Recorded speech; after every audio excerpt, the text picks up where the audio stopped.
Hi guys, Nell Rojas here. Welcome to episode 3 of my New York City Marathon build. First of all, shout out to 2 of our amazing sponsors, Honey Stinger. I just got back down from Steamboat Springs, Colorado, about 3 hours away from Boulder, at about 6,700 feet. Beautiful. The leaves are changing. That's where Honey Stinger headquarters is. We did some shooting. I tried out some product. I went to the hot springs. They sent me to the hot springs to get a massage, which was amazing. So thank you, Honey Stinger. Try out their product. I love the acai pomegranate gel. And so you'll be seeing some of that footage later in this episode of me talking to one of their dietitians. And then Soar, a running apparel brand out of the UK. It has some of the sickest running apparel. I love it. They're coming out with a new women's line, so check it out. It should be out soon, and there is a discount code in the bio. So as always, we're going to start with a little weekly recap. So the 6th week heading into the New York City Marathon, I did race on Sunday, so I lowered my mileage a bit. It was a little under 90, I believe. So here's the recap. So Monday, I ran 4 miles very easy. I needed a light day after a really hard week the week before. Tuesday, we did 1,600 meter bookends. And then in between those bookends, we did 5 by 1K. So those 1,600 meters, those are to add volume. The first one's to add volume, to warm up, to get that marathon pace in. And the last one is to also add volume, but to also get marathon-ish effort in after fatigued legs. So the first one was about 5:35. The 5Ks in the middle, we went 3:15, 3:07, 2:54, 3:07, 3. That was actually kind of a funny story. So I have my left quad tightens up when I race or do long tempo runs. And so finally I had a revelation, and it's because I've been turning left for the last 20 years of my life, basically once or twice a week. So I told my dad, look, we need to go the opposite way on the track. I need to give that left quad a little bit of a break. So we started right. I begged my training partners. I was like, can we just please turn right? And it was way harder than we anticipated, which is honestly to be expected, is we're just so programmed to turn left, but turning around the corners, I was like, I can't even look right. I was like, I am blindly turning right because my body just doesn't even look right that way. So we did reverse directions on about every other one of those intervals, and the turning right ones were just so off. The pacing was off. I felt weird. We were all discombobulated. So that was embarrassing, but we got through it. Basically Rick wanted one pretty hard effort, which was my 2:54. And then to kind of chill out the rest of them, and just get some of that speed work in, make sure we have a good race on Sunday. So that was on Tuesday. Our last 1,600 was a 5:18, felt pretty smooth. Wednesday, I did 12 in the morning, 5 in the afternoon. Thursday, I did 11. Oh, also Tuesday, I did do, I think 7.5 in the afternoon after my workout. Friday, 11.5 miles easy. Saturday, pre-race, we did 10-mile championships in Minneapolis, which was really fun. Beautiful course, beautiful weather. Always have fun seeing my competitors. So Sunday, the race, I think I did well. I finished 4th. It was a really interesting race because I was never with the lead pack. I think there was 7 or 8 in the lead pack for the majority of the race up until mile 7. And I was about 10 to 15 seconds behind, never made contact with them, never feel like I could. Even in those first miles, I feel like I was pretty full throttle. And I know I have the speed to be up there, so I think I wasn't rested and maybe not warmed up quite enough. So I was discouraged. I was discouraged for most of the race because there was a point where like the lead pack was, I could barely see them. And I was like, they're not coming back. They're not coming back. And finally it took a while, like mile 7, I caught a couple. And then the last 2 miles I caught more and ended up 4th, almost catching 3rd. So just like a good lesson to just like keep with it and, just like have faith that like you will finish strong and you are if you run within yourself, you'll have at least a decent result. So anyways, that was that race. I got 20 miles in that day. And that was the week. So Kara so graciously sat down with me and had a conversation about sports nutrition, which a lot of people have questions about. I'm a coach and I never get questions on running when people start with me. I get questions on mental toughness and I get questions on nutrition. And that's basically it. That's what people want. And I wish for both of those, I wish that there were straightforward answers, but honestly, there are not. And there's no secret. So Honey Steamer was founded in 1999 by Bill Gamber. Okay. And who was he? Or who is he? Bill Gamber grew up in Minnesota, somewhere in the Midwest. But he grew up as a wrestler. His dad, they had honey in their family, and before wrestling matches, they would just like give little squirts of honey. Oh, okay. And then that was the conception of the gel. Okay. And so, I did not know that. Yeah, that's where it began. And it is all trial and error. And that's what I continuously learn when talking to dietitians.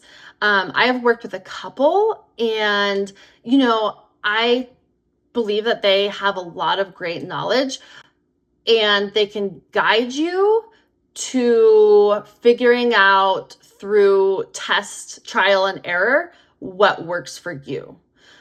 But everyone is so different that you're not going to get the straightforward answers that you want. There's nothing new. The answer to all of your questions, it depends. It depends on you and it depends what works for you. So, my big takeaways are you need to continuously try things out and see how you feel. So do you guys actually have bees? Yes. Or do you do? Yep. Okay. So we started 2 years ago with two hives. We got 2 more nukes from outlet apiaries.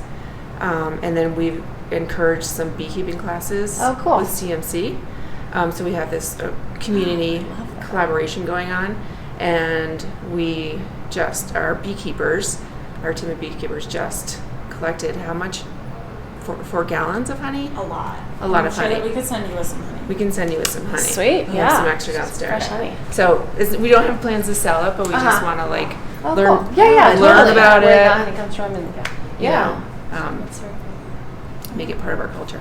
Nice.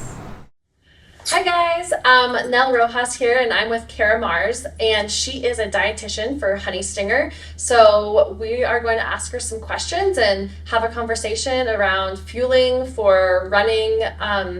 So I hope you enjoy. All right, well, thanks for meeting me. I've had a lot of people interested in nutrition, especially for marathon, because it's such a tricky it's such a tricky thing, and I know a lot of people who bonk and people just don't get it right, and a lot of people come into marathons with that fear. They know they're ready to go, they know they're fit enough, but they really want to make sure they nail their nutrition, because I've heard, and I don't know if you've heard this or this is true, but the main reason for bonking in a marathon is glycogen stores being depleted. So yeah. Anyways, you can introduce yourself and we'll go from there. So I'm Kara Mars, and I'm a registered dietitian, nutritionist, and I've lived in Steamboat for a long time. I'm excited to talk to you about this and some products. It is the number one reason why someone is going to have a hard time in an endurance sport for sure. And then also the weather comes in with electrolytes and things like that, But the getting your race day nutrition is so important, and that starts in your training from day one. And so sometimes I see that an athlete might have actually a really good race day nutrition, but the rest of the time their nutrition isn't on point. So we have to kind of get an overall diet looking really good. And then for marathon training, it is talking about those carbohydrates, making sure that we're topping off those glycogen stores. And for anybody who might not know, that is, we have a carbohydrate. So we have something like this. We have carbohydrates. We eat them. They start to digest in our mouth, actually. That's where it begins. And then we have it turning into blood glucose, which is coursing through our veins. And we want to get that into our muscles so that we can use it. And that's when it's stored. It's glycogen. So what we want to talk about is a plan for what you're going to eat before, what you're going to eat after, what you're going to eat during. And something that I would say right off the bat, in case I forget to say it before, if you're on a plan and your plan calls for you eating X amount of carbohydrates every 30 minutes or every 45 minutes, if you're getting towards the end of your race, for you, the race isn't going to take as long as maybe somebody who's going to take 4.5 hours. If you come up on that 30 minutes or that 40 minutes and you only have 10 minutes left in the race, take the gel, take the chew, take whatever it is, because we know that last 20 minutes or 10 minutes, especially for someone in your position, is going to make all the difference in the world. If you slow down in that last minute, and then for somebody who isn't racing to be competitive, maybe they're actually trying to get the Boston qualifier or something like that, minutes count. Absolutely. Or maybe you just have a goal. You want to go under 4:30, you want to go under 4 hours, whatever it is. That last amount of time makes a big difference. So it's getting on a plan. And do you have something that you particularly do as far as like your timing during the marathon? Yes. So I mean, I'm very lucky. I think all the elites are very lucky because we have specific stations set up for us. And so we can plant our bottles and we know exactly, like usually it's every 5K. We have our bottles where we can put whatever we want in our bottle. And we can like precisely measure that. And then we also have, like I always put a rubber band around my bottle and stick a gel in there. So every 5K, I alternate between water and a gel, and then the next 5K, I'll do just sugar water. Okay. Yeah, so that's something where I'll put in, like the honey stinger mix in there where there's sugar in there. Okay. So that's my plan. So it's about every 5K. Okay, and for you, how long will that take? Because for other people in the marathon, it'll be a lot faster. Yeah. That's about every 18-ish minutes. Okay. Yeah. Okay. When I'm working with athletes that are just trying to figure out a broad base, I would say start at every 45 minutes to take in somewhere between 40 and 60 grams an hour. It might be more, it might need to be a little bit less, but that's a pretty good starting point. Okay, what about like when you're doing fast like interval training and like the interval training is not going to take you that long, but we're doing like fast 400s where we're burning through your glycogen stores. Would you take anything during those workouts? I think that, again, it goes back to what your gut likes to do, but I think that popping in chews here and there is probably a good thing to do in between, and it depends. You might pop 4 in, you might take 2. Just getting a little bit in, that also might be your sports drink that you're taking, so whatever that's going to be. And then you also want to talk about if you're going for a long 20-mile run, what you're going to eat will probably be a little bit different than what you're going to eat before you're doing a track session and you're running fast intervals. Right. And do you find that in your running that you eat something different for that? Absolutely. Yes. And I mean, for me, I have a really hard time eating early in the morning, before track sessions, before long runs. We usually meet a little bit later, so I have a little bit more time to get stuff in. And I'm like, okay, I know this is like very important, so I'm just like, I eat oatmeal with a banana and some either peanut butter or almond butter, and for me it works. And I just choke it down, because I know it's so necessary, because I've learned from past experiences of bonking and not having enough fuel. But for track sessions, I typically, and I know like this is like an area where I can really improve, is I typically, like, if I'm lucky, I'll eat half of a bar because it's 6 in the morning. I make sure to fuel really well the night before. I eat maybe half of a bar, and then once I start, like after my warm up, I'll start sipping on like sugar water, and like I'll take a gel before my workout, and then I will continue to sip on that sugar water during the track session. And it's worked for me. I usually feel pretty good sometimes like during my cool down, I get a little dizzy, and then I know I haven't taken enough in, or I need to get like a bar in immediately. But so yeah, I think that. What you don't want to do, especially before those hard interval sessions, is do something with a lot of fat and a lot of protein in it. So even if you're grabbing a bar, watch what bars you're grabbing and what you're eating, because they're harder to digest, and you need to go. You need to be able to go right away. Maybe even a smoothie might be good for you before that. Yeah. While we're on the pre-fueling, a lot of people want a magic number of calories before a marathon specifically, and like timing before a marathon.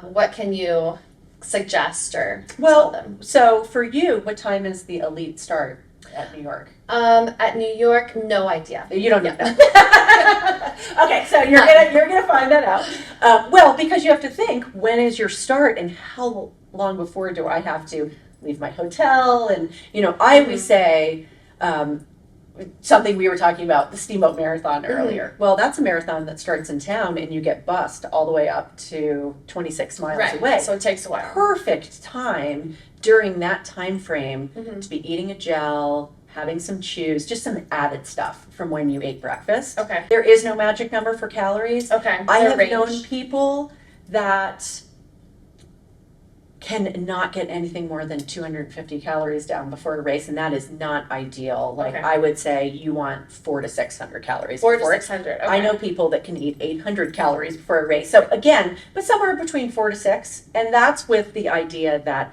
you're going to be fueling well the whole time. And you're going to take your gel or your chews or your sports drink every 18 minutes. So people that not necessarily elite runners, but a lot of very good runners, like Boston qualifiers or competitive age group athletes, people that I coach, they have this, it's mile 20. It's mile 20, and they start to slow down, they bonk, they black out, they, I've heard everything. I remember my first marathon was CIM, and I was asking all these different people for tips, and they're like, oh yeah, mile 20, and you're hearing horror stories, and you're like, oh my gosh, I might die at mile 20. I'm mortified. It's always mile 20. Yes. So is there a physiological nutrition reason for that you know of, or? I think there is also a mental piece to that, because everyone's all heard that. But I do remember my first marathon, the same thing happened at mile 20. I was starting to feel really tired, and then who knows what this was, because it was 20 years ago, but I grabbed a gel off the table that I didn't notice until afterwards, said 4 times the caffeine, and I flew through that last 6 miles. It gave me a shot. I always tell people, if you are taking caffeine in as well, those later miles are when you want to save your caffeine for. Some people can take caffeine most of the time, but you know what? You kind of want to save it. So if you're taking a gel with caffeine, or you're taking a sports drink that has some caffeine, or at an aid station somebody's grabbing a Coke or something like that, I always say a gel with something. Always know what you're taking. I would also say something you can do. It's usually people are starting to get dehydrated. they have fallen behind on their electrolytes and their glycogen stores are shot and they haven't taken enough carbs. Because they probably started out too fast. That's usually what people do, and they burn through stuff too quickly. So I would say at that 20-mile mark, intentionally get a bunch of carbohydrates in. Maybe you take 50 grams of carb in, and that's when you want to take some caffeine if caffeine works for you. Okay. Say I'm halfway through the marathon and I start getting some like GI distress. What do you do when you're like, I don't know if I should take another gel? Like, I know I need the sugar, but like I am not feeling good. I would have a plan to switch to liquid. Okay. So to liquid calories at liquid that point. Calories. Okay. I think that's really important is finding what works for a mixture and how much you're doing, and switching to those when your stomach starts to go, because most people seem to be able to digest the liquid calories when their stomach goes. Do you know about, like, say a female is, you know, their high hormone, like the week before their period, how should they adjust to like have a better performance?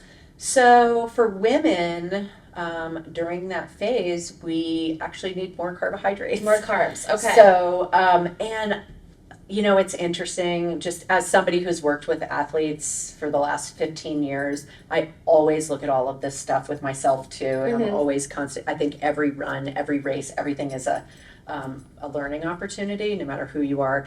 And we will need more carbohydrates. So we might just be burning through stuff. So if you feel like you are in that phase, and maybe right before your cycle, during your cycle, and you just feel like you can't get enough, it just might mean that you need more. So yes, during the luteal phase, you will need actually more. Okay. So is that maybe like the week heading into that, like up your carbs a little bit? Right. Okay. And that's also the same thing with carb loading. Like, I don't subscribe to the thought that you just eat everything and anything the day before. I actually really like to just add in an extra serving of carbohydrate every day in the 4 or 5 days leading up. Okay. Because you actually will slowly be adding that. So it could be even 2 servings. It might be an extra cup of quinoa. Okay. It might be a couple extra bananas, but things that are really going to stay with you. So I like that, adding in extra grains or any of that stuff every day, rather than going out the night before and eating a huge plate of pasta or whatnot. I actually find that people do better if you have a big breakfast the day before and you have a big late lunch, and dinner is a little bit lighter. So that works well for people. It doesn't mean not eating dinner, but maybe you have a chicken breast and sweet potatoes, or something also that's low fiber. You don't want to be eating a ton in everyday life. I'm trying to get people to eat more fiber every single day. Okay. Before a race, that is not what you want. Got it. Then talking about what to eat after. I think everyone can benefit from general recommendations for that. Do you try to get something in quickly after you? I do, yes. And I honestly, like, after a lot of my races, I go straight to drug testing, and then you go straight to media, and then you go straight, like, a lot of times I know I'm not going to be sitting down for a meal after my marathon until like 6 p.m. that night.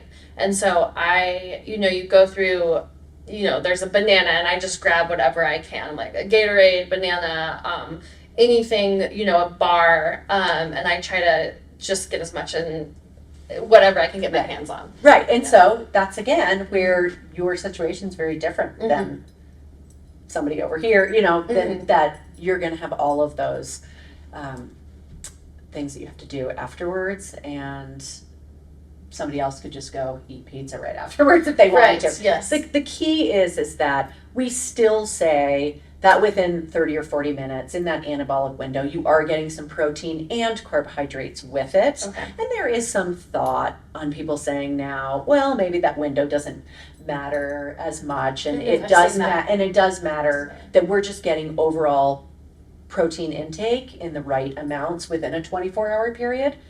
But to be honest, I know personally I feel better when I have that 30-minute window. I know that a lot of the athletes I work with, looking at, it's wonderful when you can look at 15 years of working with live human beings and knowing what kind of works for them. And I think it doesn't hurt to get that in. I think it is actually important. So if I tell people that if you've driven somewhere to go for a run, make sure you have something in your car. That could be, depending on what somebody is, if they're a vegetarian or not, maybe you have some dried fruit and jerky, you have something like a bar like this, or the protein bars. You have something in there that is, maybe you have a shaker bottle with protein powder in there, and you have water in your car, and you can add it and shake it and drink it on the way home. I do have a couple of like elite level friends who just eat terribly. And honestly, I wouldn't, like, my advice to them is not changing, because they feel okay, they are running well, and then, like, why does that work? And, like, is that also, is fuel, like, at some point. Right. So fuel is fuel at some point. Yeah. Right. So it is, I do think that there are a lot of people I've known that are amazing athletes, and their diets are junk. Lucky. Right. And possibly those people, young is the key to that.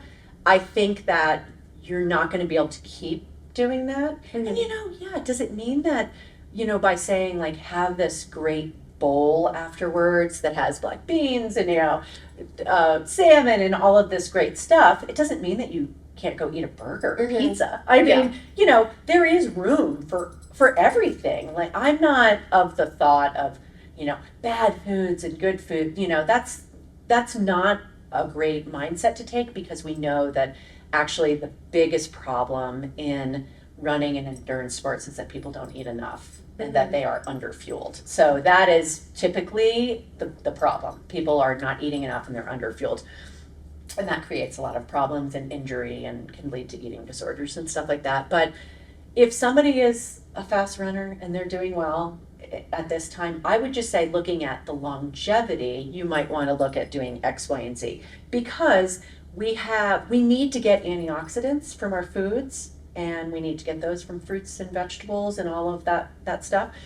All of those things and all the high fiber foods are what feed the good bacteria in our gut. And that informs a lot of what goes on in our body. Like our second brain. If you are not eating all of those fiber-rich foods that feed the good bacteria, they won't colonize, then you can have issues with your gut and permeability and stuff like that. And that's going to create digestive issues down the road and inflammation and things like that. Also, we come up against all this oxidative stress, chemicals in our food and pollutants in the air, and maybe drugs that we had to take because we were sick. I mean, maybe somebody had to take antibiotics or steroids or something like that. We have a lot of things that can influence our gut health, and also they can damage cells. So we have all of those things create oxidative stress. But also, aging creates oxidative stress, and endurance sports create oxidative stress. And so what happens is we have all of these free radicals that are created from that, and those can damage cells and create further inflammation, and down the road, in severe cases, disease. But when we are eating blackberries and kale and greens and all of these things, they provide antioxidants, which help stabilize those free radicals. And then they kind of go away. They don't become unstable themselves. That's why it's really important for athletes, and really for everyone, to constantly get good sources of those throughout the day. Okay. Yeah. Yeah, you can go eat your Taco Bell if that's what you're living on, a lot of runners are. But I want you also to have the other stuff, and thinking about the end game. Like, do you want to do this for a long time? Thinking about longevity in the sport. Okay.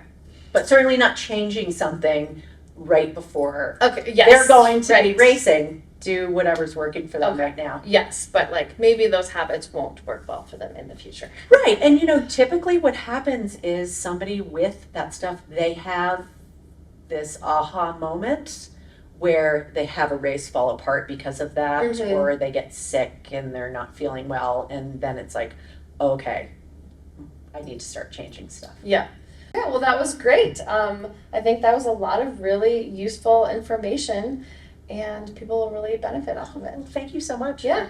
for talking to me today. Yeah. I hope you have a great race. I'm going to be tracking you throughout the run. All right. Okay. Appreciate that. Thanks. Do you guys actually have bees? A lot of Sure honey. that we could send you with some honey. We can send you with some honey. Sweet, We yeah. have some extra downstairs. Fresh honey.